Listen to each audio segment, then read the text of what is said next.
So nurture, champion of people, relational harmony, and value. If you are first voice nurturer, here's how we determine your strengths, right? They intuitively feel how an organization will react to a new idea. They defend values. People will always come before profit, okay? They function as the relational oil inside of teams and organizations. They are pragmatic realists who ask, has this really been thought through? They take genuine delight in celebrating the achievement of others, and they are natural team players, okay? So a nurturer. Now, we're going to talk about percentage of population and why we started with the nurturer slide.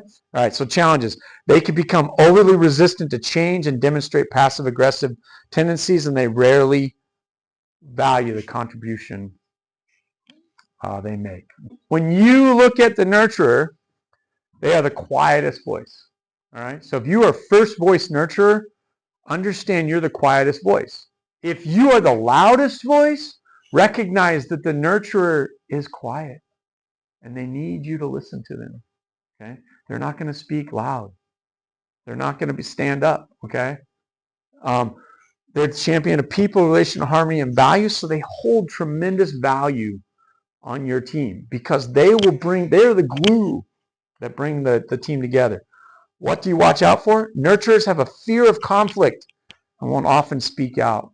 So beware of silence. And then how do I empower them? How do other voices, like your first voice is pioneer, your first voice is connector. How do I empower a nurturer? Let them speak first. That's why we went with the nurturer slide first. Affirm their competence and the genuine value of their contribution. Now here's the key.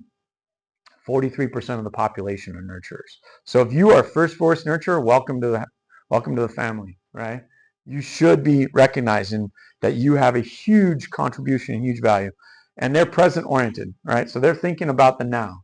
Creative, same thing. Champion of future ideas, innovation, and organizational integrity.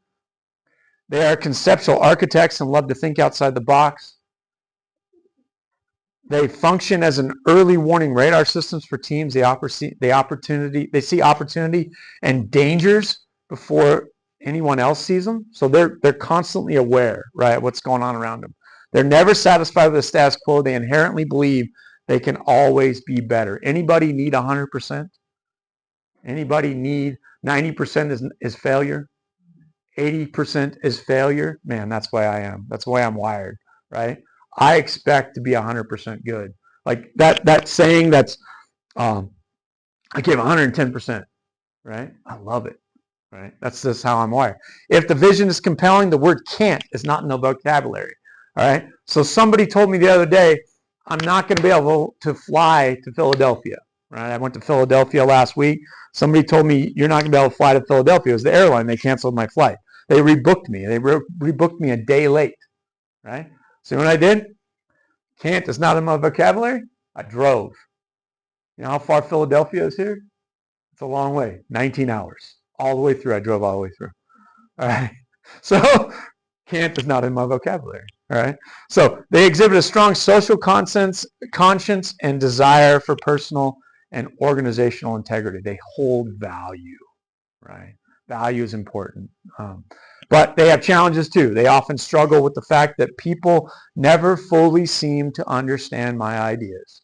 So you ever speak up in a group and you talk and then somebody else shares a similar idea and the teacher hears them before they hear you, or your friends hear them before they hear you, right? That's because you're wired this way. People never really seem to fully understand my ideas. And being internal perfectionists, they can often fail to celebrate 90%. They're always looking for that 100%, okay? Creative. Second voice, second quietest voice. So if you're first voice creative, you got to recognize that you have a voice and you need to stand up to be heard. They are future oriented. They make up 9% of the population, so a smaller percentage than nurturer, okay? 43% versus 9%, right?